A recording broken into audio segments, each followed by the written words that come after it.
Welcome back to A Celtic State of Mind. I'm Paul John Dykes, and I'm delighted this afternoon to be joined by Quinny.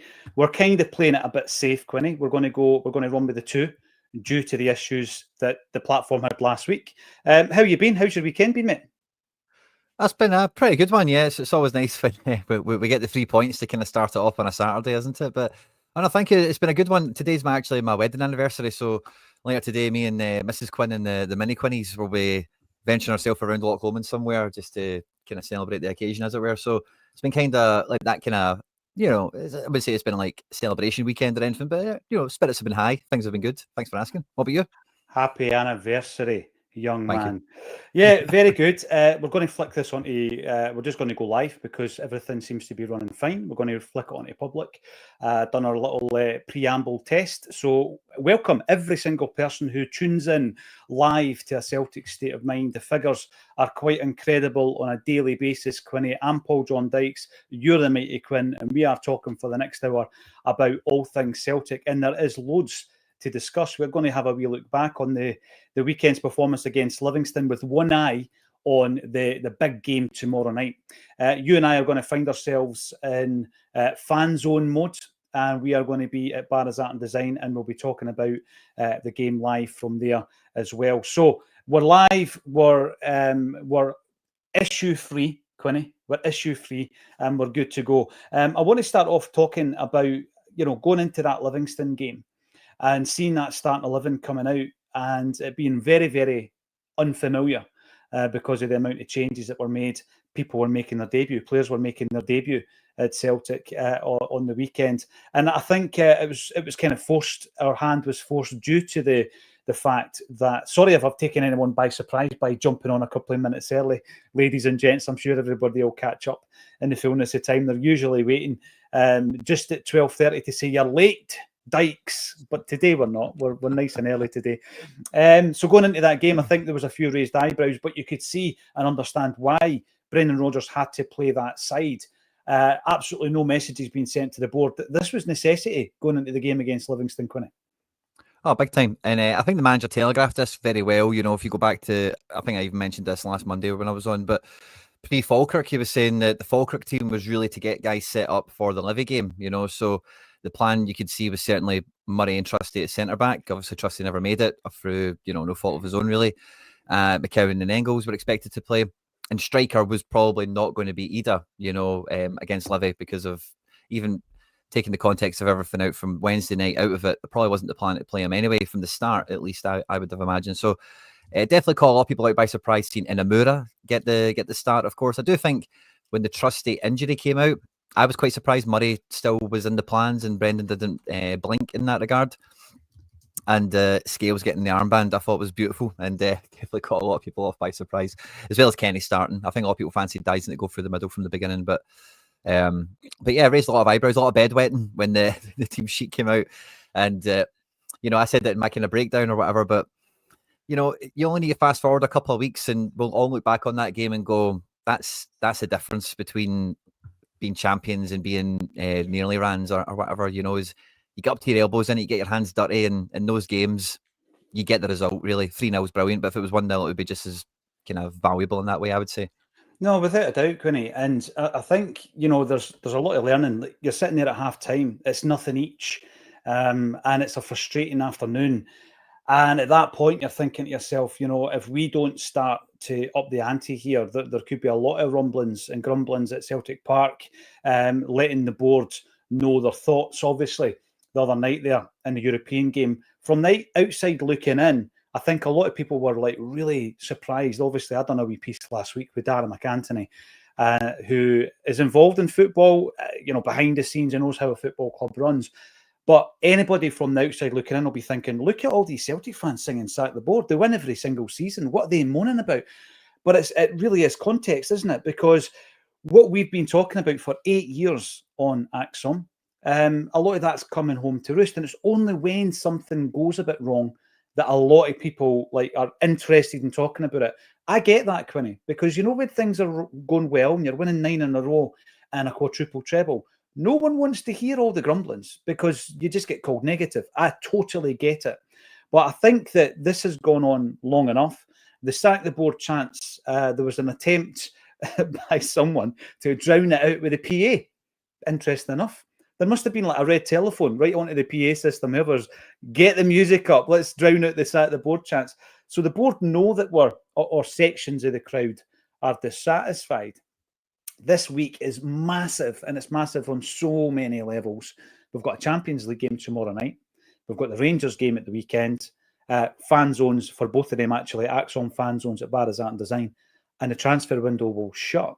Now, they say a week's a long time in football. It is a long, long time. It's such an important 7 days for the Celtic board to get business done and for the team to get the job done on the park.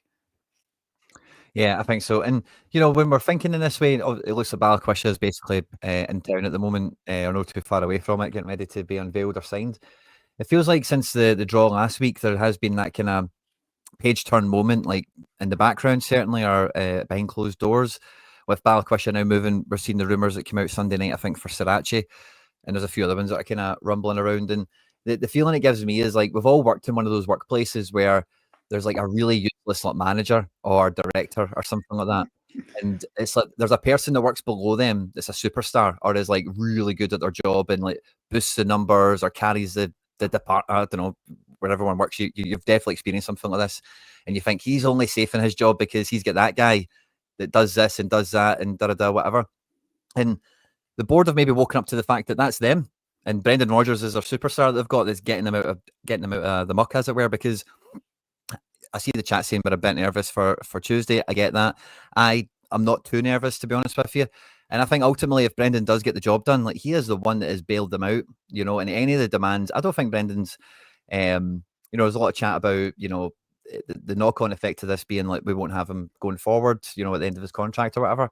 I don't think he's going to be making salacious demands. I don't think he's going to be really hard to negotiate with. I think he is going to want pretty basic differences that, it just hasn't been happening, certainly in this window and probably the last couple of ones. And really the board now, if he does get them out of the muck here, they should just go, right, fine, we bow to your demands. Like you want control up to £8 million now, or you want a pre-qualifier budget of 20 million, whatever the thing is that they've clearly set. We can all kind of feel that there's some sort of parameters been put on the transfer business to this point. Whatever he wants, they should now just, it feels like they've kind of bowed to him right now, but hopefully that's something that will kind of just get folded back in, because like you say, from the outside, you see the wins, you see like last year, Champions League, 10 games. We've never had 10 Champions League games before in the modern era of football. Even when we won it, we only played 9. Even when we won a trophy in 67, we played 9 games. There you go. Wow, I didn't know that. That's interesting. Of course, because it was just a tournament format, of course. That's interesting. Funny in that way as well. But it's part of those ones where it's, number one, there should be, I was just listening to Martin O'Neill on Talk Sport before coming on just now. And he, this will probably get clipped, so you'll probably see it everywhere on social media. But he said that there was times where he would just phone up Desmond and say, like, Desmond, we need some more players. And in his words were, within the parameters we were working with, Desmond brought me the players. So fair play to Desmond and and whatever. So, so I've kind of lost my, so from the outside, it might look like, oh, there's still like plenty going on here. What is there to moan about? But the parameters we're working within to move the club on, and that's another thing O'Neill was kind of highlighting, which is why it came to my mind, is he says that last year we set a precedent, and I'm very much echoing that. I've been on this channel enough times saying there's so many people say the draw that we got last year was a kind of draw, and we won't get draws like that every year. And I fear that the board believe that nonsense, and it is nonsense because, again, just to reiterate it, the format of the Champions League now is you are guaranteed to play 2 pot 4 and 2 pot 3 teams. We've never been guaranteed to play that because we're always in pot 4 or pot 3, and then you're facing 1s and 2s, and then do you get Borussia Dortmund out of pot 3 or AC Milan or something like that? It's pure bad luck. It's not going to work like that anymore, We're always going to have 4 games, home and away, whatever you think about away form, fine. The 9, 12 points should be like base camp, and then it's about the pot 2, pot 1 draws. Can you get a shock result? Can the draw be kind to you in that regard? Sort of thing. And it's a precedent that's been set last year, and again, the thing I've said on the channel often enough is if you zoom out in this format, what we did last year, we should be doing 3 or 4 times out of 5 years. Like there will be times where the draw is brutal or the squad isn't quite up to it. But 10 games getting to that playoff round that we got to last year is it should be the new normal for us. And I think when the board really wake up to that, 6 million on Trusty, 9 million on Ida. Who cares? It's pennies in that scheme of things. You know, if you're getting 10 Champions League games, 3 or 4 seasons out of 5 or whatever, it's nothing, you know. Quinny, you've led me on to a topic I was probably going to touch on near the end of the show, but we'll dive in just now because it links in perfectly to what you were saying there. We will be talking about the Livingston performance, the individual players who stepped up and did really well, with one eye on the game tomorrow night. But the way I see it is this, right? So for long enough, every so often, we may deviate from the parameters that Mark Neil was talking about, but for long enough, we've been shopping in the £0 to £5 million category of player. That's a transfer fee. Obviously, what relates to that also is the wages. So that is the type of player that we've been scouting. And it's pretty clear now when you look back, even in isolation to that one transfer window that we've spoken about so often, which turned out to be Brendan's first transfer window back. That was the parameters and that was the quality that you get. Now, by the way, you are still going to get gems. You're still going to be able to pick up players within those parameters. Nicholas Kuhn being a perfect example. This season, Ben Nygren being a very, very good example. Matt O'Reilly, Rio Hatate, etc., etc. Even Kyogo fell into that category of under the £5 million mark. Now, that's fine, but it shouldn't be your rule. That shouldn't be your go-to. That's what you're looking at. That's the type of player, because the hit rate isn't massive. The hit rate is not. If you look at this, the strategy over a period of time, 10, 15 years, there's a lot of churn. There's a lot of players having to leave the building. We're losing money on them. So I think that it's pretty clear, going on what you were just saying there, in terms of progressing as a Champions League team, that although you'll get the odd bargain, and that's fine if they're available, it's not as if you go up to the next section, the next category of player, Quinny, it stops you from buying from the bottom category. But we need to move up to the next category. What does that look like? It looks like Trusty, Ida and Engles. That's the next category of player in terms of financial outlay. Now, the board shouldn't have been scared off by that. And many fans as well. I mean, let's be honest, it took us out of the comfort zone. Absolutely took us out of the comfort zone. And a lot of people were not happy with that. We could spend an entire show on each of those 3 players that I've mentioned, their pros, their cons, were their flops, were their good signings. You know, in the great scheme of things, when you progress and get your 10 Champions League games, right, and then the balance sheet shows you that you brought in 40 million, it doesn't really matter in respect of how much those players cost.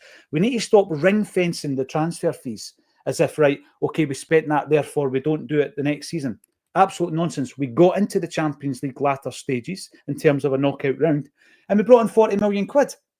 So it's a success. Now, if you follow that up, Quinny, this pre-season, by going out and buying 3 players at £10 million roughly each, and we spend 30 million quid, what does that do? Well, I don't think that we're going into tomorrow night's game squeaky bum time. I think we're going into tomorrow night's game having already got a cushion. Now, then what happens is you play at the top table of European football, and the value of your player, even if you want to start picking holes in Ida and Engles and Trusty, the value of your player either is maintained or it increases. I mean, you could argue the toss for all 3 of the players. Because Engles, of course, with his Champions League campaign under his belt, with his international recognition, if you're still playing in the Champions League this season, you're not making a loss on that player. Look at his age profile. You're just not. And I know there's a lot of people who watch the show who don't rate him, but it doesn't really matter if we rate him or not. You've just got to look at the Spurs. You've got to look at, and I don't mean the team, the Spurs that you've earned as a player. The international recognition, you're playing at that particular level. You're playing in the Champions League. What does it do to the guys who didn't cost the second tier, if you like, the £5 to £12 million? Well, just look at Kuhn. That's what it does to the value of a player like Nicholas Kuhn playing at that level. So what you had to do is you had to go out and repeat it. But they've been scared out of their comfort zone, Quinny. They're specifically looking at the performances of the 3 players. They're believing the hype and they're saying, oh, we're not doing that again. No, you should have done that again. And then you've got 6 players who you bought in very expensive in terms of Celtic, but not really in terms of the great scheme of things, who then are maintaining their levels financially or improving their levels. But also because you're on that stage, you're pulling up the value of guys like Nicholas Kuhn and Dyson Maeda, who cost you pennies, they cost you peanuts. And only then can you start to do it, like you say, 3 or 4 times out of 5, because you're improving the overall quality of the squad. I think the club are frightened to do it, because then you're also upping the average wage of the team. Because if you did it in the 2 windows that we're talking about, you've then got half a starting 11 who are on the higher range of wage than not. Don't know why it's giving you the thumbs up there, but we'll run with it. So that's what we should have done, but we didn't. We've got to stop ring fencing £26 million on Engles, Ida and Trusty and focus on the fact of what we actually achieved in the season that we spent that money. Yeah, we put another £10 million out in the January, but we'd already got it back. And this is the thing. The 26 million that we spent was Matt O'Reilly's transfer fee. The 10 million we spent on Jota was Kyogo's transfer fee. So we spent nothing. You know, net spend, Chris Boyd doesn't think it's important, but it is. It is important in terms of net spend. So, Quinny, that's what we should have done. And I think, and I can't speak for Brendan Rodgers, but a manager who wants to progress must be thinking along those lines. Just bring me the 3 quality players that I need, and then we can progress. And even if you did what we did last season, then the value of that squad's going to be maintained and it's going to increase. It's that simple for me, Quinny. And we've not done it. We've reverted back to right back down to that wee category just in case we don't get through. And that becomes a self-fulfilling prophecy, potentially, tomorrow night. Yeah, sadly, it feels like it's the way it's went. And I was going to say as well there, like, everything that we're talking about is all within context of like Champions League money or whatever. But it's, yeah, once you factor into the fact that actual transfer market activity, we turn over a lot of money we actually generate. You know, the club's transfer business could be self-sustaining, you know, without any other commercial. You know, if we just spent what we sold and just went for net zero, like we kind of have the last couple of windows. But if we did it in this way, like everything would be fine. No one's at. It's funny because last year, like everyone did go so mad about how much money was spent. But again, like we're all at pains to highlight it. Over the last like 7 years, the club spent like net zero.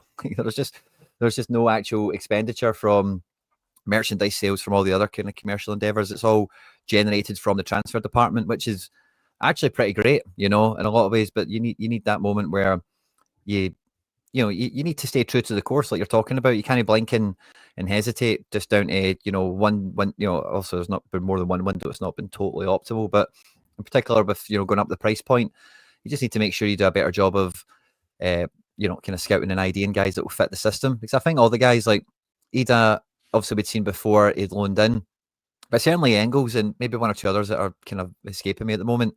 There was kind of question marks when we signed him, like, where's this guy going to play? What's he really going to add to the team? Like, what's the kind of unique thing about this guy that's going to be so special? And with other ones, like when Mcgren, it was very clear, like what he was going to do to the team when he came into it in terms of what attributes he had and that sort of thing.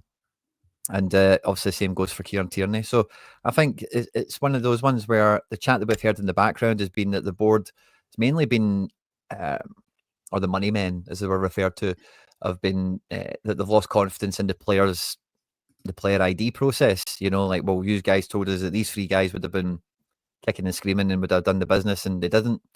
So, you know, it's a really tough one. The point of it that I don't go along with is like you said there, like it can't be the base camp, it can't be the diet, is that we spend 1, 2, 3 million on 80% of the squad or whatever, because so often than not you are just asking for trouble with that. Because what they're trying to do, really, I know there's been a lot made out of inflation recently when you talk about Celtic transfer fees and whatever. There's been a lot of great pieces and articles on it. I'm sure a lot of you have caught it. But they're trying to play against inflation in the sense of they're still trying to buy on 1995 prices, and they're trying to sell at 2025 prices. You know, they're really trying to have a cake and eat it in that regard, which is great. And like, no one's going to stop them from trying it because it has been successful. But that can't just be the staple go-to thing, because it's there's no infinite money glitch in football, you know, for doing this kind of stuff, you know. So you need to, you know, just play with reality, play in the real world. And it does feel that there's been a little bit of a domino effect after the Kairat game last week, and hopefully it's not another one of these false dawns, like when we signed Alistair Johnson, when we still had Juranovic, when we had Giakoumakis and Kyogo, when, you know, we've been in these sweet spots before. They felt like, oh, this is different, this is a change, this is great, let's keep this up. So hopefully it's not another one of those, to say, kind of false dawns, and Brendan can get it contracted in, whatever the stipulations he wants are adhered to, you know, to make sure this stuff just get. Because again, like, I hate to ramble on, and then there's been some comments about rambling, some apologies for that, but on Friday, I think I did a stream and we went back and we looked at, I mentioned it here a few weeks ago, we looked at that first Brendan Rodgers press conference where he said about why he came back or whatever. And it was on the stream Friday, I'm sure it was, so you'll be able to find it dead easy if anyone wants to listen to it. But he does say, like, there's a real clarity, and and everything's really like it's all different now to what it's ever been before. And the reality is, none of the windows have been really any different to the first time he was here. So hopefully, whatever agreement he was signed on, and he can now see was a bit flimsy or not really that different to what it used to be before, gets, let's cut the crap, guys. Like, I know these are still trying to penny pinch on this, and I know these are still trying to, wash your face before you do this and da-da-da, but these are the new terms of engagement. These are the new rules of engagement we go with, and it's the only way to move the club on. So, yeah, like it's I hope, I'm really confident for tomorrow, and I think that will be the real kind of line in the sand for us. We can now forget a lot of this trauma that we've been through for the last 2 weeks or whatever, and get Balikwisha in, get another couple of guys in. We get to the group stages, and we could just forget about this in a couple of weeks, and then hopefully we get a Brendan on a new deal, and then it's in tablets and it's in testament, that thou shall not be messed with again when it comes to decision making. Yeah, I think there's a lot to unwrap from what's been happening over the last few weeks, Quinny, and rants and rambles are welcome on a Celtic State of Mind. Absolutely, we R&R. I love it. But one of the points you made, and we're going to probably not focus so much on it today, but I'm going to do a whole separate show on it, which will end up on a channel this week in relation to the controlling aspect of Dermot Desmond. Matt O'Neill shouldn't be phoning Dermot Desmond, but that is just the culture at Celtic. And this is something I think when we first said it, people were like, what are you talking about? He owns a club. He doesn't own the football club. He doesn't have such a high shareholding that he has a controlling stake in the football club, a majority stake, because the majority, of course, is 51%. He doesn't have that. And the thing with that 34.7% is he does have the same control as someone who who would have 51%. So he operates the football club as if he controls it, and everybody bows down to it because he's employed them. And that's just the way it is. He's put people in their place when it comes down to it, Quinny, and they're not going to rock the boat because, as we were talking about last week, they get paid a pretty penny for not rocking the boat. In relation to being on that bottom kind of section of transfers, the £0 to £5 million, if there is such a section, the clubs who are operating within that model are able to go out and purchase and invest in the same kind of data recruitment software that Celtic use. All these teams can do it, Quinny. We don't have a cheat code. We don't have something. What we had under Ange was access to a market that was pretty untapped at that stage. He had such a specialist knowledge, the J1, the Japanese market, and he was able to bring in players that probably weren't on our spreadsheets and not on our scouting reports. We weren't even looking there. And then he even spoke about, I don't know if it was tongue-in-cheek, remember he was talking about tapping into the Iraqi football market and all this kind of stuff. And then he second-checked himself, saying, I better not let everybody know where my markets are. So there's no real cheat code here. We just need to be very, very astute. And we shouldn't actually be focusing on shopping in that market. If there's a little gem in there, go and get it. Nygren, Matt O'Reilly, Dyes made it. If there's a gem within that market, absolutely go and get it in that category. But we should definitely be moving the ante up. The club seems reluctant to do so. They're very, very cautious. They're risk averse. They're conservative. They're all of these things. But so are some of the fan base, because the minute we spend the money on 3 players last season, it's almost as if, they weren't worth the money. Well, we did what we were going to do, and we almost won a treble. So, it's the whole performance of the club and the team, not just the individuals, that's important. And as I say, another Champions League campaign under their belts. And then obviously their values increase as well. I'm keen to bring in the comments. AR, great to see you. Hi, folks. Nice to see the Daleks are away. Well, yes, I'm touching the wooden table at the moment as we speak. There were a few issues last week. We worked around them. Fair play to everybody involved. But I'm not going to go too gung-ho and have 5 people on the screen this week, because it might just tip it over the edge. Mark McMonigal, if only we had a Victor Wanyama right now. In terms of the midfields, I want to talk about this, and I'll link it into the Livingston game. So we've seen a very unfamiliar midfield start in the game. Bernardo gets his first start of the season, Quinny, and obviously we've got Luke McKeown, the hero of the Flag Day, coming back in for a start. And Arnie Engles, the much maligned Arnie Engles, comes in as well. How did you think all 3 of those guys fared? And Are any of them starting tomorrow night for you? It's a good question. I was actually chatting to one of my mates about this quite a lot this morning, about Engles in particular. But no, I don't think any of them start tomorrow, just to give you a quick one on that. In terms of how they did it at the weekend, I was surprised Bernardo didn't get the 90, but maybe Brendan doesn't think he's got 90 in him at this point because he's barely featured, of course. I heard the commentator saying something to the tune of he was one of the ones later back into the squad because he had his internationals and whatever, which is fair enough, I guess. But I think with this game, like McKeown, I thought McKeown was actually quite bad at the weekend. I had to get kind of pointed out to me because I was watching it on, I did a watch along on the channel, so I was on we have a smaller screen. And but yeah, I don't think McKeown really added too much into the game. I thought Arnie Engles, but at the weekend played brilliant. I think like every game this season, he's without actually like putting his mark on the game, you know, making an assist or scoring a goal. He's had a really good energy, a really good tempo. I was at Flag Day against St Mirren. I was really kind of impressed by like the kind of tempo, kind of, just the kind of energy he brought to the game. Aberdeen, from watching it on the TV, I felt quite similar. And starting the game at the weekend, like the first half, he was everywhere. Like he was everywhere. And to the extent where by the time Bernardo came off, I'm not even... Bernardo did something, he got into the box and kind of had something going on in attack for us like 5 minutes before he gets subbed off. Beyond that, Bernardo barely did anything in the game for me, which is more of a symptom or a consequence of not having McGregor, because it feels like McGregor's got like this like center of gravity kind of pull, you know, when the ball's coming out from defence that he has to get the ball. Yeah. And when he's not been there, and we've seen it with Bernardo at the weekend, Scales, Murray, whoever, they're quite happy to play to Engles or try and hit the left back first, or, you know, they don't just have to go there so much. So it's not necessarily that Bernardo played badly. I'm not saying that, you know, but I just don't really think he was, you know, really doing anything in the game. I don't think he was really asked to do too much defensively. Wasn't on the ball very much until that last little bit before he came off. But Engles, to the contrary, I thought was absolutely everywhere. Did really well. Second half, it kind of burned out for him a little bit. And then as the subs came on, the shape kind of changed. You know, players were playing in different spots and whatever. But I thought I think Engles is coming into a really good zone right now. And again, like it's something it's just kind of coming back to me. I remember saying in the window where we signed Trusty and all the rest of it is, it should be really normal for us to have guys of that price value on the bench. Like that's when we've made it, you know. So when we've got guys on the bench that are, you know, 8 figures or whatever the number is for, 8. So like I think he's coming on pretty well, and I think Brendan's handling him really well. And if you think about the game on Tuesday, being able to bring Engles off the bench, moving Negren to right wing is probably something the manager wants to keep up his sleeve rather than starting Engles. Because if you do start Engles, you probably imagine then Negren's going to start on the wide area.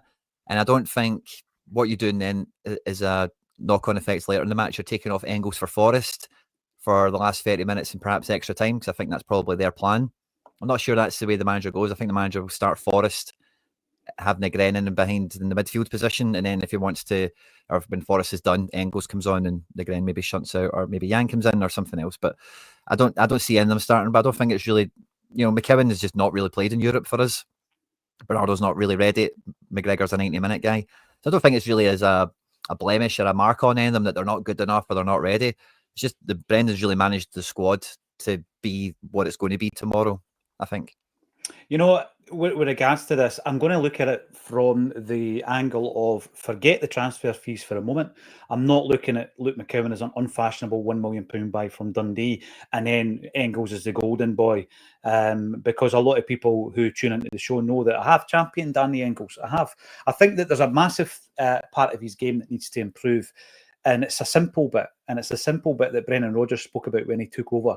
And he had Matt O'Reilly at his disposal. And it was simply getting amongst goals. And I'm talking from open play. Now, if you're as old as me, you'll even remember John Collins. You think about John Collins, a goal-scoring midfield player. And his first season, he scored 1 goal for Celtic. Now, that was very unusual. I think it was against St Johnstone. And it was near the end of the season, maybe even the last game of the season. And he had gone through his first whole season playing week in, week out, no getting in amongst the goals at all, Quinny. And he was a goal-scoring midfielder for Hibs. I mean, he scored against Celtic. I remember a brilliant goal and a 1-each draw. The player he became was someone who was double figures every season from midfield. You know, brilliant free kick taker, of course, but he scored from open play. Matt O'Reilly added that to his game, took his game to a new level, Quinny. And I think that Engles, if he is able to add that to his game, will become the player that I think we were promised when he signed. This was a guy that was absolutely, bound to become a Belgian international, which he did. He would play in the Champions League stage without an issue, and I don't think he did have an issue playing Champions League last season. There's a comment in there about Ida coming in, scoring a goal and proving his worth. He did that in the Champions League last season. This is what I mean. We need to forget about the transfer fees for a moment, because that's gone. And we not only did we spend money we'd already brought in, we made the massive tranche of cash. The bounty was claimed from the Champions League by progressing. So Annie Engles, for me, divides opinion on the Acsom group here, but also the chat group that we've got when we're organising the shows and all the rest of it. It's split right down the middle, Quinny. Even at the weekend, I was of the same opinion as you. I thought, he contributed well. He draws a lot of fouls, but he also spends a lot of time on a deck. That's something else that maybe he needs to look at, because he's got the physicality. But for me, Luke McCowan gives the ball way too much. It's a simple thing. I know that, football is analysed to the nth degree. He just doesn't retain the ball. I mean, the amount of times he passes and he loses possession, and because of where he's playing, it's in an advanced position. We're on the attack and the attack breaks down. And there must have been 3 or 4 occasions that were really obvious at the weekend. And it's frustrating as hell, because he was the hero of Flag Day. And you're thinking, brilliant, son. Great start to the season. Earn your spurs, get into that starting 11. But he started at the weekend, and I felt he disappointed. And I think there were 2 occasions where he took a dull one as well, which might have affected him. I do think that the roughhouse tactics are always there. And McCowan was on the end of a couple of them. So he's not going to start for me tomorrow night. Bernardo's not done enough to start. McGregor's right back in the side. And I tend to agree with you. I mean, I've got a scenario where, in my head, where we don't play the usual tried and tested shape, but we will. I know we will. We'll definitely play with a 6 and 2 8s. We'll play with a left wing, a right wing, and a centre forward. I know that's the way that Rodgers will line up. Maybe not when we're defending. Maybe things will change when we're in attack. But that's how we'll line up, I think. Is there space for Engles? Let us know in the comment section if you would start with him or push Migren back into the centre alongside Hatate and McGregor, because that would be the other option. Tony, you're in. How many good games has Hatate had for us? But he's immune to criticism. He said many, many good games, Tony. Yeah. And I think he's a guy that Rodgers has spoke about this season. He said it took him a long time to get into Hatate's head, but he believes that he has done. Hatate, for me, hasn't had that season that we would say that's his breakout season. But he started off well this season for me, and he's, an absolute stapled on starter tomorrow night, as far as I'm concerned, because he brings a creativity that I don't think we're seeing from Bernardo, let's say, or Engles. Yeah, I think Hatate is really important to the team. But what I would slightly agree with the comment, the commenter who's made it there, is what we've seen from Engles at the weekend, we've not seen from a Celtic player in a long time, and that was a proper grab the game by the scruff of the neck. Like, I'm going to score, or you're going to score, or we're going to win this game somehow, and I'm going to make sure of it. Get me on the ball, and I don't care. The manager's told me I'm playing right wing. I'm basically going to play where I want within the space. I'm going to come narrow. I'm going to come short. I'm going to link up the play and do stuff. And Hatate's had a few games like that where he's really he's won the game. He's ran the show. I forget which ones it would be off the top of my head, because like the comment says, there's maybe not been that many of those games where it's like, oh wow, Hatate did everything in that game. It was incredible. Jota, the first time he was here, had a few of those games where it was like, wow, he just decided we were winning the day, and they went on a run and scored goals and crossed it in for people and whatever. And yeah, Kuhn had a bit of that last year, I would say, but I think Kuhn, it wasn't quite like for a match. It would be like, he gets hot and it just works, and he was clinical. But when Migren, you've kind of felt at the weekend like he was not leaving that pitch without winning, the way he played. And I feel the same determination from Hatate. I think we see the same commitment from Hatate. But do we get a game like that where he is like he has just, grabbed it by the scruff of the neck and made it happen? Maybe not as much as anyone would want us to, or his ability would allow him to. But he certainly got that in him. And he's more of a, I think you're going to, and again, I hate to sound like a broken record, but we've kind of said this again coming into the season and from what we've seen already. But Hatate is going to benefit a lot from having Migren next to him and having someone else that can play that game and can link with, because Hatate, for the games that people say he's not done that well, and you're also talking about the amount of possession Luke McCowan's cost, I guarantee you if we take the Luke McCowan stats from the weekend and lay it against 80% of Hatate's matches, it's probably not going to be really that different. And in those matches where Celtic fans are maybe throwing some crap at Hatate, he's maybe not always got it to shoulder the whole team, and create every chance for everyone, and not only get the ball from the halfway line, play a 1-2 with somebody, but also get into the box to finish it. We're asking a lot of people in some cases, which, some players can do, and the same player can do it on some occasions, but it's not something everyone can do 8 times a match and hit the back of the net from or whatever, So I kind of, I don't agree with the comment, but I do kind of see where it comes from. And I think it's, like I said before with the Simpson Pussy thing, I think Murray will come out for it for the better. I think Hatate and Mcken, you're going to get a lot more out of Hatate thanks to playing alongside Mcken. Because Hatate, the last thing I'll say on this, sorry, Paul, but O'Reilly was a great partner for Hatate, but O'Reilly could find himself really deep. And although he's not a slow man, Mcgren's quicker. Mcgren just gets across the pitch a lot quicker, and Hatate gets across the pitch quite quickly as well, So it feels like they are much more of a, pardon the expression, a bit more of a yin and a yang, in attack. We'll get to him. We'll get to him. It was a great partnership with O'Reilly. There's no kind of shade on that from me, but it's just different. And I think Mcgren maybe complements Hatate a bit more because they're much more like nip into pockets with each other, 1-2s and blind passes and that kind of thing. This with Mcgren, I was watching him at the weekend, and I've really been impressed with him.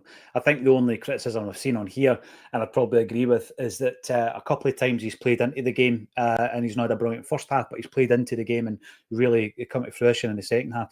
The way he runs about the park, the way he glides about the park, right? Imagine a fit Paddy McCourt, right? You know how Paddy always had, it was just like, he never took his gaze off of where he was going, never once looking at his feet. It was incredible. He had an incredible talent, Paddy, but he didn't have the pace or the fitness or the physicality. He was what Neil Lennon once called a 70s throwback. I'm looking at Mcgren, and he does have the pace, and he seems to have the physicality. And I've been really, really impressed. And if the midfield click and you've got McGregor kind of ruling the roost, orchestrating it, taking the ball from the defence, making things happen, and you've got Hatate and Mcgren as creative as we know they can be tomorrow night. I mean, we could. I don't think we've seen that yet. I think we could run riot, and I think we could win the game and win it, hopefully, I say convincingly. For me, 2-0's convincing. 2-0's convincing away from home in relation to that. But we do have what it takes. You mentioned JSP. He was asked, Brendan, after the game about Simpson Pusey in relation to why he wasn't in the squad. I don't know if you've seen it, but Rodgers' answer was quite blunt. It was quite blunt. It was almost as if, I'm not telling you. and his exact word was, he's just not in the squad yet. He went on to say he's not ready. After the international break is when he expects to see him. So we brought a player in, and it's going to take us the best part of 6 to 8 weeks to actually see him. We're obviously doing the job of his parent club to actually get him up to speed. I mean, it's not as if he's an under-23 player that's never played first-team football. This is a lad who's played Champions League football for Man City. But obviously, we've not seen him yet.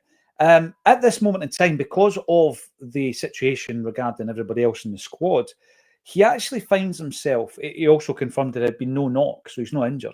It's a sharpness and fitness situation.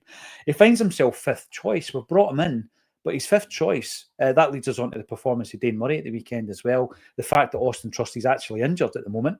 And we're going to have to choose between Cameron Carter-Vickers, Dane Murray and Liam Scales. Stephen Welsh is also in the squad, of course. But JSP or Simpson Pusey finds himself 5th choice. And I'm wondering what the plan is here.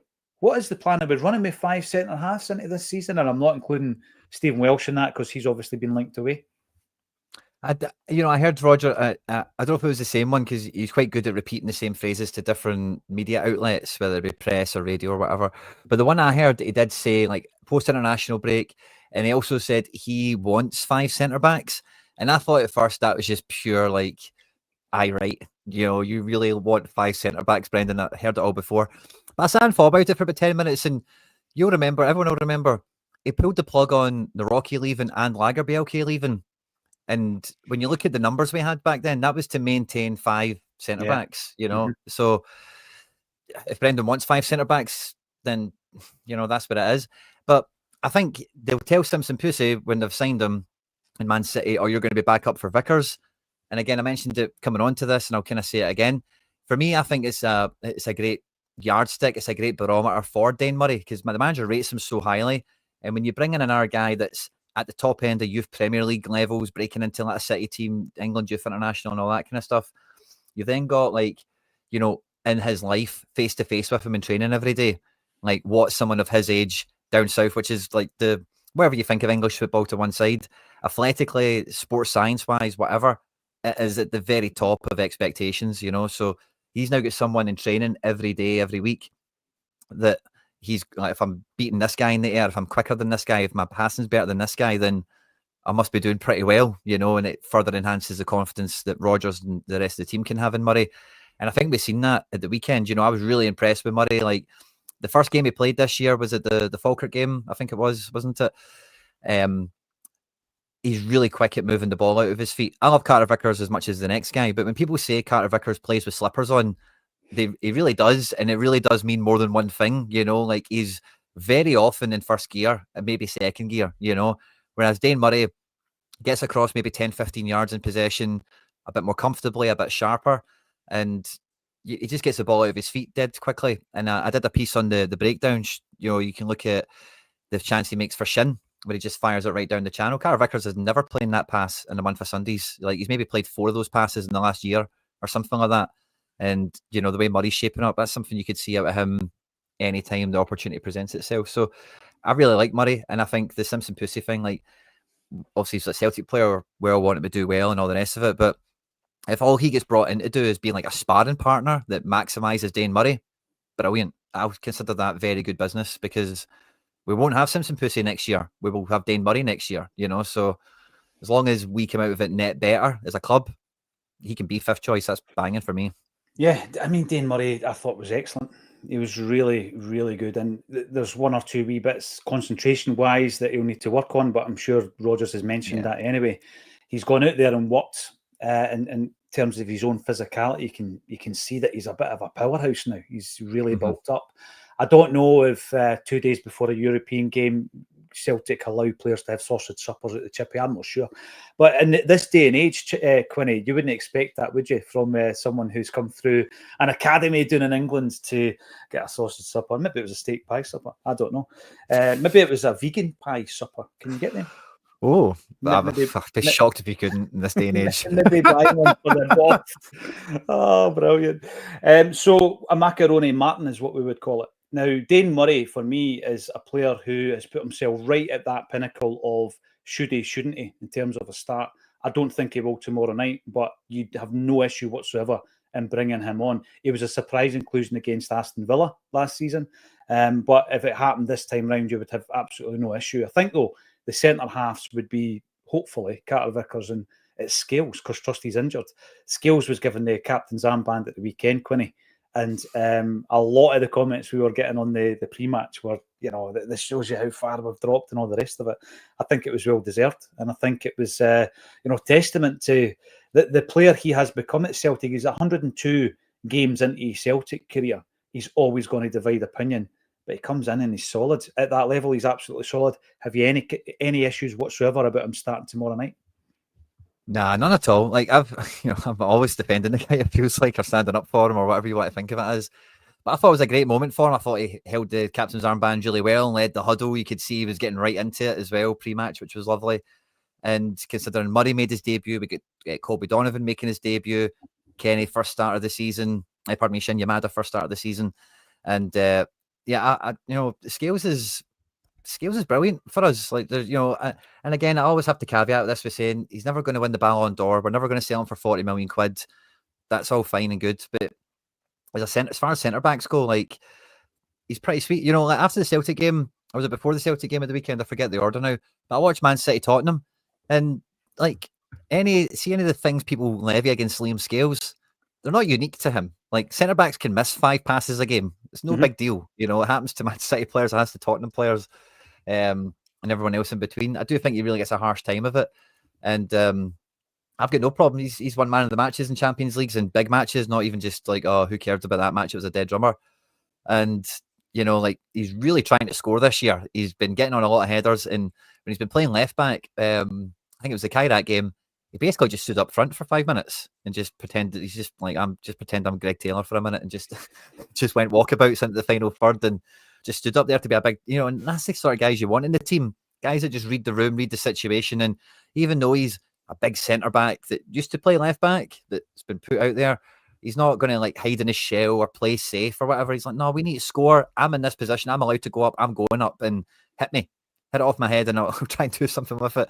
And I just think he's got so many positives outweigh any negatives people want to throw at him. And again, we paid $6 million for Trusty. I don't think Trusty by anyone's measure is markedly better than Scales. So what's Scales worth? Imagine we spent $6 million on Scales. I'm pretty sure I'd actually make things worse, probably, to be honest with you. But he's not. He's not that bad, is he? You're right. You're right. Before he signed his new contract, there was interest from Anderlecht, and it was a fee in excess of £4 million for Liam Scales. Now, what I was talking about earlier on in the show is getting into the Champions League, becoming that Champions League club, and everything else in terms of value, your players will increase. So you are then looking at guys that are unfancied, that maybe come from Shamrock Rovers, or we've bought them relatively cheap from Japanese football, and then all of a sudden you are talking in the realms of big transfer fees recouped as well. And you have spoken about this time and time again. When we do a turn on the likes of or Burnaby, it's because we're in a very, very good financial position to be that club that says, well, we don't have to take 4 million, we want 4.5, we want 5, we want loads of add-ons. And that is a knock-on effect of being a Champions League football club. And that is why I think we've dropped the ball as a football club this season. Will Balikwisha start on Sunday then, says Kieran Deeney. I hope he's here by Sunday. I would be amazed if he started. I don't think you chuck him in. I think he's a guy who's on the bench. Quinny might disagree by the looks of you. Quinny, what would you do if he comes in at some point this week? I definitely think he'll be in the building. I don't think he'll start, but Arnie Engels made his debut in the same circumstances last year, post-deadline day derby, off the bench against them. And I think I'm right in saying off the top of my head, I think it's the only match we beat them last year because of the way the head-to-heads went. Might be wrong on that, sorry if I am. So yeah, I think he'll definitely feature. I don't think there's any two ways about it. And if we go to 120 minutes and like Yang and Forrest and all that are broken, maybe he could get chucked in because he's been playing for Anderlecht. He's right up to speed. There's no any of this, we need to bed him in nonsense. Maybe there's like run here, defensively, your positions here, that kind of stuff he needs to get up to speed with, fine. But there's no fitness things or anything like that to worry about. So it's not impossible he starts, but he's definitely playing off the bench for me. And in terms of we'll see the debut, I think. Well, here's the thing, right? And this is a wee bit of self-disclosure. I'm going to make a personal admission here. So please, offer support in the comment section. I watched the Rangers game yesterday. Now, the reason I did it, I know, big admission. I don't tend to watch any football that doesn't involve Celtic. But this season, I am going to watch other games that might, involve some kind of knock on to Celtic in the future. So the reason I watched it was just to get a sense. I've not seen them all season. I'm not that type of person that tunes in. I keep an eye on the score. I might have the radio on, the whole tranny. I might have that on in the background. But I don't tend to watch games. But I did at the weekend. I wanted to have a sense of their weaknesses, really. And I'm watching that game at the weekend thinking to myself, if we can find a way, if we can fashion a way of getting Maeda to play up against John Souttar, we could absolutely destroy that team, because the guy is towing a grand piano. He's slow. He's overweight. He's maybe shopping in the same chippy as Tavernier. I don't know. But I'll tell you what, for a professional footballer, I don't think that's acceptable. Put Maeda on him and terrorise him. Absolutely terrorise him. If we can find a way of doing that, then obviously bringing in a left winger would be a good start. Then I would definitely do it. Do you start, I'm jumping ahead of myself a wee bit, do you start with Yang on the left just to get Maeda through the middle? Ida, he was on the fence, Brendan Rodgers, yesterday about Ida's availability in relation to tomorrow night. So whether or not he starts is doubtful. Obviously, we can talk about Shin Yamada. Is he the guy? I would say no at this stage. I would do everything I can to get Maeda through the middle. It's a really tough one because I do think Rodgers, again, it feels like he is very reluctant to say that Negren can play on the wing. He used to be very reluctant that Dyson could play through the middle, like in terms of just admitting that, for whatever games he's playing in the background with the board, that he still needs strikers and wingers and whatever. But it felt like at the weekend, or when he brought off Adamida and put Dyson through the middle, it was like, gloves are off, enough of the games, we need to score a goal now. So let's just stop messing about and let's put Dyson through the middle. So I could see him going into this game just with that still at the front of his head. Like, let's put Dyson through the middle, Yang and Forrest, and let's just go for it. And then we've got a bench of some options that can maybe work some things out in the game later. I could see it. But, for me, I think, don't want to spoil it because I've got a match prediction coming out later today, right? But I definitely think it won't be Maeda through the middle. I think he'll stick with Maeda on the left, and probably Forrest on the right. But the striker position is right up for grabs. You're talking about Yamada. Kenny scored at the weekend. Is Ida flown out because they left yesterday? Do we know Ida was on the plane? That's the only thing I'm unclear on. I would say that he is. It wasn't confirmed 100%, but when he was talking about Ida, I was having a look at this earlier on. He was spoken about in the same breath as Austin Trusty. In actual fact, Trusty being out, and he says he's hopeful on Ida. He's hopeful on Ida. So I'm thinking he's flying out, Quinny, but whether or not he's in the squad, I don't know if it's a last minute thing.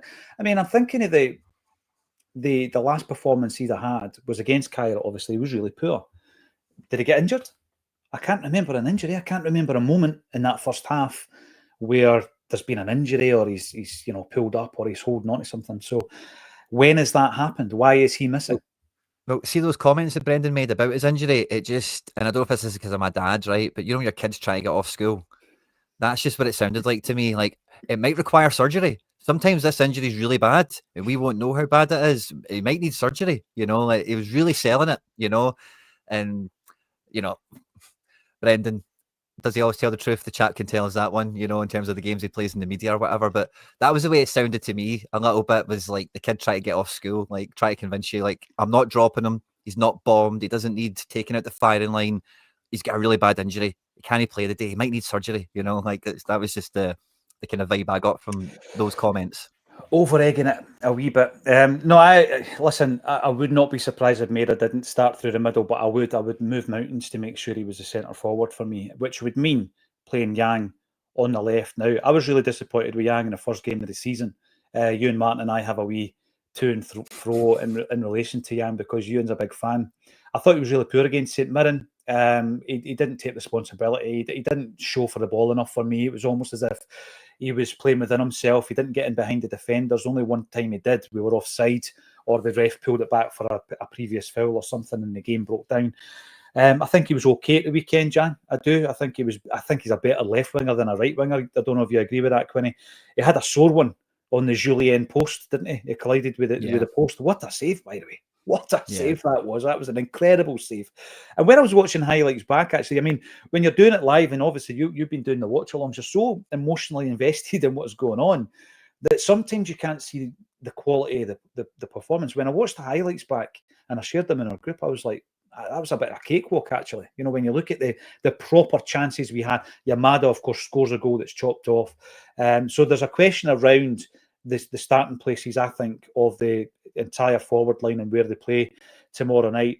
Where are you on Yang? How do you think Yamada played through the middle? And what of Kenny, who comes in, does exactly what he's told and gets his goal? And it was a good finish as well. Before Yang, I don't think anything's really changed with Yang since his bird flew over. Like, he's still that same kind of guy, where, like, he's, again, same as Scales. He's not going to win the Ballon d'Or. We're not going to sell him for 40 million. But against Livingston at home, play left wing and run at them and cause them problems. Like, he's got enough, like, natural kind of ability in the way he plays to be effective for us. There's no two ways about it. The problem is just that we need him to be a starting winger, quality. And the bar we have for that over the last 3-4 seasons is mad high, even all the way back to BAaD. BAaD could just hit the back of the net, could just square a ball for people. Yang's maybe not quite got that same proficiency yet, but, the bar's really high is my point, and he's not quite met that. I think for some people he gets close to it. I'm always undecided about how close he is getting to it, but I do maintain he's a little bit better than what a lot of people will kind of give him credit for. And I think, he can have good moments, especially domestically. He's shown it. We mentioned it last week, come off the bench against Bayern, and he just plays with no fear in that way. He just knows, this is my chance. I'm coming on and I'll empty it all for the 10 minutes I get, the 4 minutes, the 13 minutes, whatever it ends up being. So, I like Yang. He's fine. And if we start with him tomorrow, it is just to burn it. Go for it, pal. Empty everything. Work them to the bone. Win his fouls. Get the ball into the box. Take men on. Do your thing and give us everything. And the rest of the team will try and work around it from there. I do think Yang looks better by default, and no, it's probably Yang was the main beneficiary at the weekend, but the whole team, I guess, Dane Murray's pass, I mentioned it before. Yang and Kenny play like strikers, like they play like guys that have played up front their whole life, and it's not until really you start the last couple of games, honestly, like all my post-match breakdown stuff, we're talking about Ida, and it's like positioning and it's like role, and everyone's highlighted like McGregor's been shouting at him like drop into this pocket and da. And it's really weird that it feels like he's learning on the job right now when he's already played a season and a half for us and looked like a totally different player in different spells. But Kenny and Yamada they've got that kind of same fearlessness, don't they? And with Kenny, again, like we've mentioned before, like plays like it could be his last game, loves the shirt. Obviously, you know it's not his last game now. He's got a 4-year deal under his belt, right? But plays that way, you know, where he leaves everything out, doesn't want to leave with regrets on the pitch, will make the run, will put his body in where it hurts. And again, similar to what I was just saying about Yang, Shin and Kenny will empty it. You know, they will not leave anything to come off the pitch with. They will give you absolutely everything for it.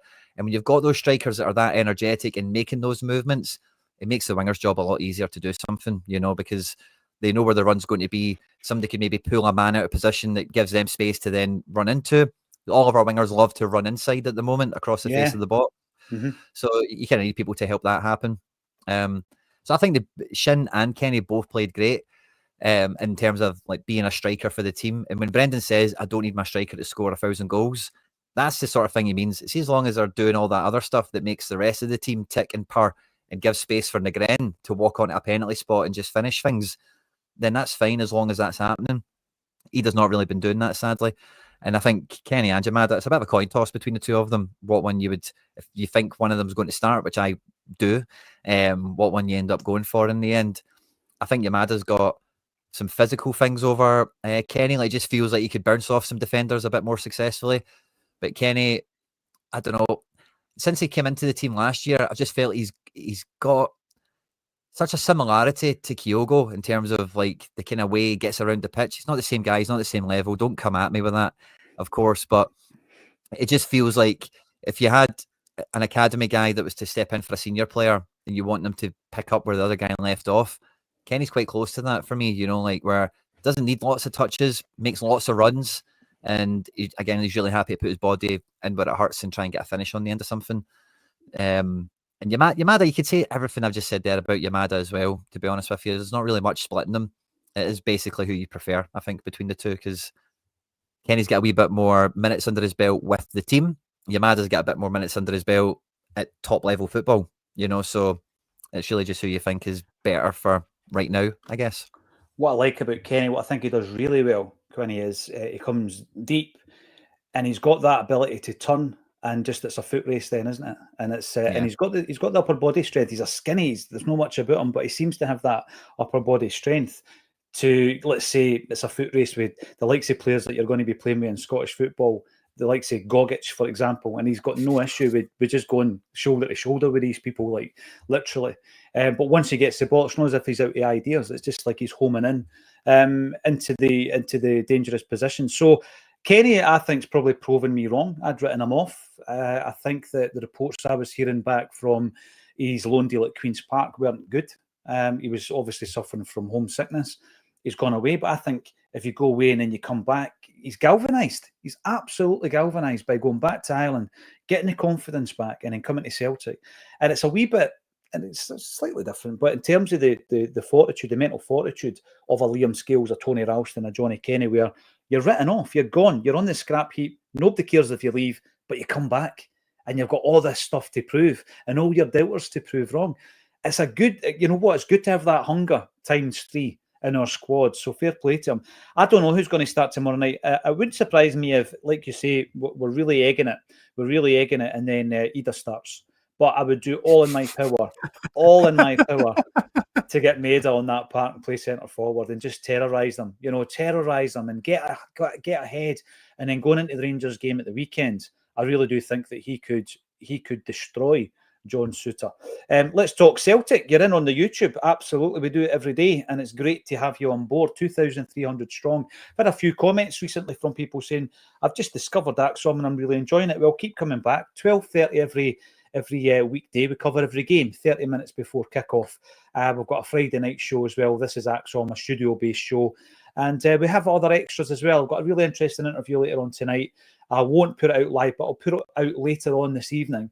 And it's in relation to change and how we can affect change at the football club as well. Let's talk Celtic. Says Engles will develop. He's a top talent. Absolutely. He's only 21. He's got a lot of football in his legs, actually, for his age, in the Bundesliga and in the Champions League now and at international level. And I think you're right. We are very demanding as a fan base, and I hope he does develop as a Celtic player. Tony says, wonder if we'll spend the Tilio money. Yeah, Tilio has moved out. I was having a look at this this morning. We're talking £1.3 million for Tilio, and I was looking at the amount of guys that have actually left the building. And in terms of what you would describe as first-team players, 9 have gone out either permanently or on loan, and youth players, but that also includes some of the guys who have got first-team experience, like Cummings, for example. 13 of that type of player has gone out, mainly on loan. Quinny, I think that's part of the pathway. In terms of first-teamers we have lost or we have moved on, Scott Bain, Greg Taylor, Mike Nawrocki, Gustav Lagerbielke, Nicholas Kuhn, Lewis Palmer, Adam Montgomery, who is perennially on loan at somebody. He was at Livingston at the moment, of course. Kwon, the seldom seen Kwon, he's gone. £1 million, none. I wonder what he looks like in that beautiful away kit. And Tilio, so 5 from Brendan's first window, but you've dedicated shows to that first window as well. A hellish first window. But in terms of squad management, Quinny, we seem to be all right at getting guys out the building. It's about getting players in that we struggle with. Yeah, and it's funny because around the Stephen Welsh stuff, Brendan was asked about that in a press conference within the last week, and he kind of highlighted the fact that we're only allowed so many loans outside of Scotland. I didn't even realise that was like a rule or whatever. And the Tilio one was meant to be on loan with a buy option or an obligation if he hit 20 games or something, I think was the report at the time. And that's obviously now been negotiated into, no, you're buying them. we can't do any more loans because we're trying to loan out Welsh or whoever else that they fancy putting out. So yeah, they do. And you mentioned it before with Bernabe and somebody else. We're not too bad. We're not too bad at holding out for the fee we want and getting a good deal there. And yeah, there's definitely credit to be earned for that, I think. And as long as we get some buy clauses on some of these guys, we'll definitely come out with it. Trumps, I guess.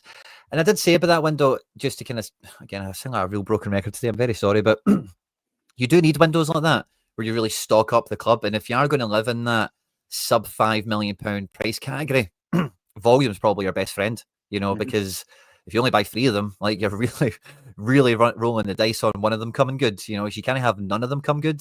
Whereas in that window, how many guys would be buying like 8 or something like that? I don't think any of them were really that good. But I think Palmer's probably the only one with like definitively lost money on. Lagerbielke is maybe not too close to break even, but maybe not too far off.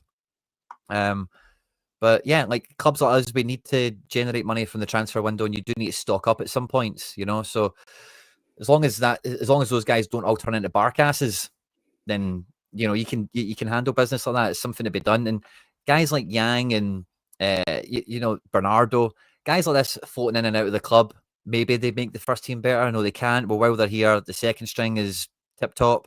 Oh, do you know what? We bought this guy for 3 million, sold him for 5, or we got this guy for 1 million, sold him for 4. That just makes the world go round in a way. It just keeps money coming in, so that really it should be like opportunity. When you are shopping in this market, I'm kind of all over the place, sorry, but you should be really clinical, like we were with Mcgren, when you are like 100% convinced this guy is a win. This guy is going to work. He is everything that we're after, and we go for it. And that's been one of the hesitations of this window, is we did that with Mcgren, but there's about 3 or 4 other guys that, we'll phone you next week, or we don't want to pay quite that much, And so I've kind of lost where we started there. So no, I think when it was yourself that started actually talking about that, the churn rate of a player who, if it works out, great, because we've not spent a lot of money on him, but we'll at least get our money back and maybe make a profit. It's frustrating for fans because you want signings to come in and actually improve the starting 11, but you can see it from the club's perspective. You look at the transfer window we're in right now. We've made £20 million. We brought in £20 million rather on Kuhn and Lagerbielke, but then you've got sell-ons for the likes of Frimpong and Ben Doak and potentially Matt O'Reilly at some stage during the window, and then you've got the amounts, nominal or otherwise, of you know, the likes of Kwon and Daniel Cummings and Tillio, and before you know it, the cumulative nature of that means that you've probably got £4 or £5 million from guys who are absolutely surplus to requirements over and above all the other money that you brought in. It's now about spending it. The board need to spend it. Don't put the PA up when we're asking you to spend money. Just listen to us. Don't shut the curtains in the hospitality. Put the music up. You've got to listen to the fans. Rubber Duck, Mars Bar supper is vegan. There you go. Never had a Mars Bar supper. We used to do one actually on the Tartan Taste Buds. We had Brian McClare and Pat Nevin eating Mars Bar suppers, and they enjoyed it. You could get a toffee crisp one as well. Mon the Tick Mick, Murray is going to be a star. I hope you're right. And thank you to Dan for supporting the channel, and for everybody for tuning in and continually supporting a Celtic State of Mind. 2,300 strong on a Monday afternoon. Brilliant. Thank you all for sticking with us. It's always an absolute pleasure to have Quinny on the show. We will, of course, be back tomorrow at 12:30, and then for the game tomorrow night. We've got a lot of things happening at the moment, a couple of fan zones. You need to book a seat. It's free, and you also get free pies. We've got live music. We've got the big screen game. We've got Acsom doing the pre-match, halftime, post-match live on the stage. It's free to book your table. So underneath this video is a link, not just for tomorrow night's game, but also for the Glasgow Derby at the weekend. Big gigs coming up in September. One in Greenock with the Seville boys, Jackie McNamara, John Hartson and Stan Petrov. And then later on in the month, I'm going over to Madrid to be joined by Charlie Mulgrew. And also David Lowe will be doing an interview that night on the Takeover and where we are at this moment in time as a football club. It's a hard life, but somebody's got to do it and fly over to Madrid to talk Celtic, Quinny. And I'm quite happy to do that. All the ticket info is underneath this video. Thanks, everybody, for getting involved. And thank you once again, Quinny, for joining me on a Celtic State of Mind. What oops.